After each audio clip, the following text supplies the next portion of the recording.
O número alto e frequente de suicídios na ponte Newton Navarro tem mobilizado vários setores da sociedade. Junto com o Conselho de Arquitetura, o CREA, Conselho Regional de Engenharia e Agronomia, apresentou um projeto de instalação de proteção para pedestres na ponte. Minha convidada hoje é a engenheira Ana Adalgisa, que é presidente do CREA. Boa tarde, Ana. Boa tarde, Diógenes, e todos os telespectadores. Esse projeto é extremamente importante, né? Porque atende o clamor de segmentos da sociedade que são preocupados com essa questão do suicídio. O que foi apresentado? Olha, a gente apresentou uma ideia que tiramos algumas premissas básicas antes de elaborar esse projeto.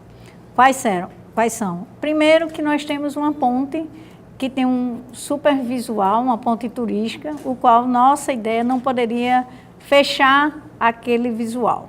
Teríamos que pensar que fosse uma solução que desse segurança e evitasse o número de suicídio, que é o problema atual da ponte. E outro também relacionado ao custo. Então, diante dessas premissas, a gente optou por uma solução que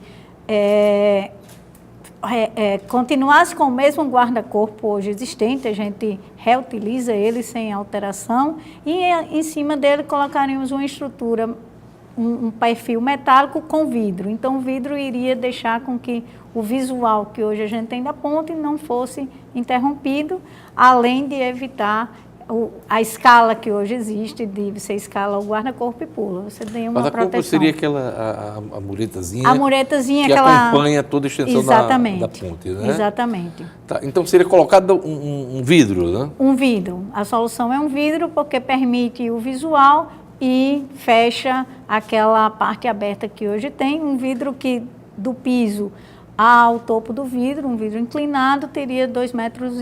E isso impediria qualquer tipo de escalada? Isso impediria, dificultaria bastante a escalada. E como a gente está colocando uma inclinação na ponta dele, essa dificuldade aumenta consideravelmente. Qual o custo desse projeto, Ana Adalgisa? O custo estimado, vale ressaltar que é o custo de uma ideia. Ele tem que ter ainda um projeto básico, um projeto executivo, que esse custo pode aumentar ou diminuir, mas ele está estimado em torno de 2,7 milhões. De onde viria o dinheiro? Pois bem. Boa pergunta. Boa pergunta. Essa pergunta, ela remete de onde é que surgiu essa demanda, tá? E a gente tem que colocar os méritos a quem. Então, ela surgiu de uma solicitação do deputado federal General Girão, que procurou o CREA para uma solução técnica para a questão do suicídio da ponte. Deputado federal do PSL, General Girão. Exatamente. O general nos procurou como um conselho técnico e nós apresentamos essa solução. Ele se prontifica, inclusive, a buscar recursos federais, mas a ponte ela pertence ao Estado.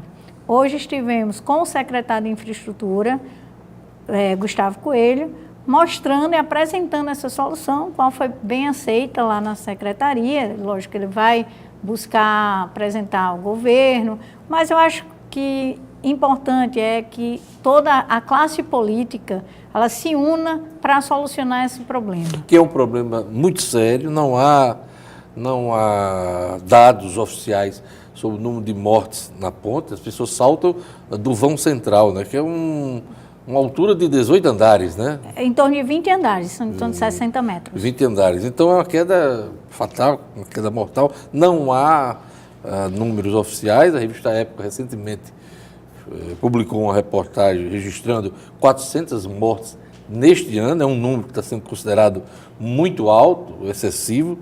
Como não há dados oficiais, não dá para fazer esta checagem. Hoje um grupo de voluntários tenta evitar essas mortes, né? Essas tentativas e suicídios na ponte Newton Navarro. Mas é um problema muito sério que é verificado desde 2009, né, Ana? Exatamente. E assim, é a primeira vez que se tem uma proposta concreta. Porque o que é que tu diz? Vai ser uma tela, vai ser uma grade, vai ser isso, vai ser aquilo. Bem, nós como conselho, que tem como finalidade defender a sociedade, tanto de arquitetura quanto CREA. Trabalho conjunto dos dois conselhos. É um trabalho conjunto dos dois. A gente apresentou uma alternativa. É a melhor? É a que existe.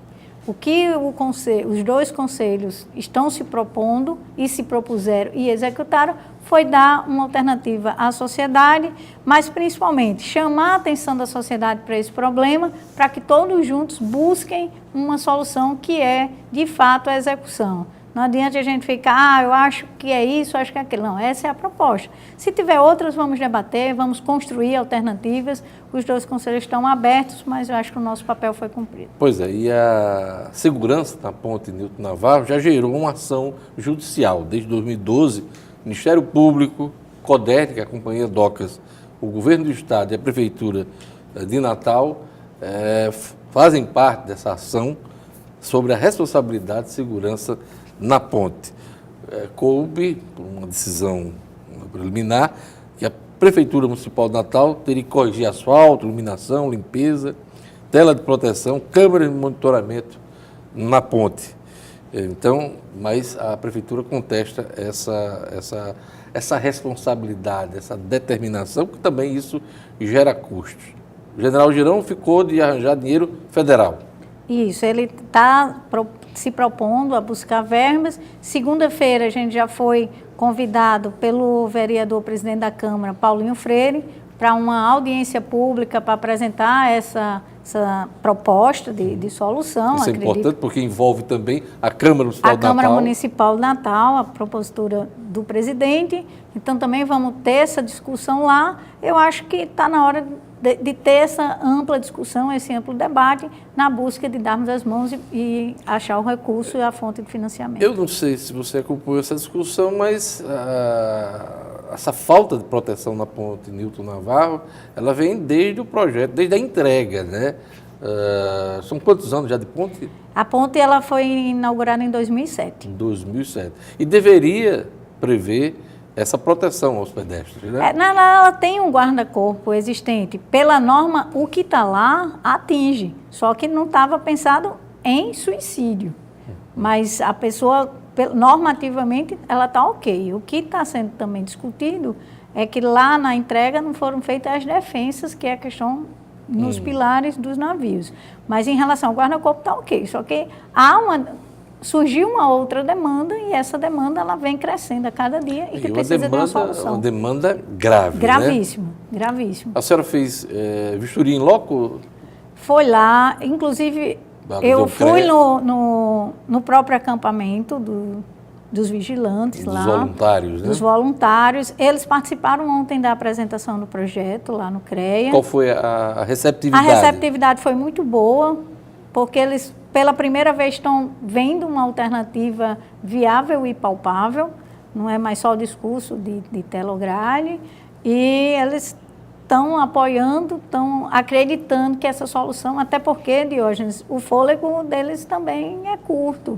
Você imagina, eles já estão desde a Páscoa, desde o domingo de Páscoa, se revezando em turnos. E estima-se que esse grupo chegou a evitar aí algumas dezenas de suicídios, né? Sim, o que eles nos passaram ontem é que no segundo dia que eles montaram um acampamento lá, onde a mídia ainda nem tinha sido alertada que eles estavam lá, eles evitaram 11.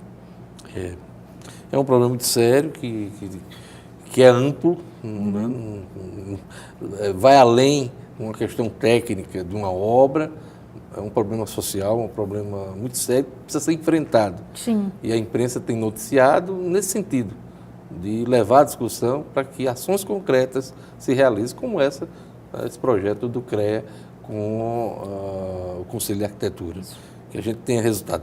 Por fim, eu queria um comentário seu sobre as barragens do Rio Grande do Norte. Esse assunto também está em tela aí, por conta do que está acontecendo em Minas Gerais, a situação das barragens aqui no Rio Grande do Norte. Isso, o CREA montou, logo após a questão do Brumadinho, a gente montou uma comissão multidisciplinar, que inicialmente estava previsto visitar 5 barragens, ranqueada pela ANA, a Agência Nacional de Águas, em piores situações, e aí nós ampliamos isso aí para 10 barragens, incluindo 2 de rejeito de minério, ali em Bodó, em Correios. A situação, ela remete para a situação das várias obras de infraestrutura do Estado do Rio Grande do Norte, que é a falta de manutenção. A gente está aqui discutindo ponte, que precisa de manutenção, a gente viu a questão da ponte de Igapó, e as barragens elas não estão fora disso aí. Então, nós apresentamos esse relatório segunda-feira da semana passada, tivemos algumas contribuições e deveremos estar entregando de forma oficial ao DENOX, à SEMAR e os órgãos responsáveis sobre essa questão. E de modo resumido, o que é que consta no relatório em relação a essas 10 barragens? Os relatórios eles vão apontar essa falta de manutenção, tem barragens em estados mais graves, como a passagem das Traíras. Para você ter ideia, tem taludes que estão nascendo árvores quase, onde é para ser de proteção. Agora, é necessário também chamar a atenção não só para as grandes barragens. Por muito tempo, você deve lembrar que tinha obra de emergência. Né? Então, em pequenas propriedades se faziam barragens. Se essas barragens têm um inverno rigoroso, isso vai estourando em efeito cadeia, porque, claro, pequenas barragens em propriedades pequenas, ela não tem a menor manutenção, nem perspectiva, e muitas delas não estão nem no mapa de existência. Efeito dominó, né? Efeito dominó, exatamente. Derrubando as outras. É importante também chamar a atenção para isso. Ponte de Igapó, já começou lá o trabalho de recuperação da ponte? Começou, a gente recebeu a equipe técnica do DENIT no CREA no final do mês passado, onde eles apresentaram qual é a solução imediata, é uma obra emergencial, mas enquanto não fazem o projeto realmente de recuperação. Então é um paliativo. É um paliativo.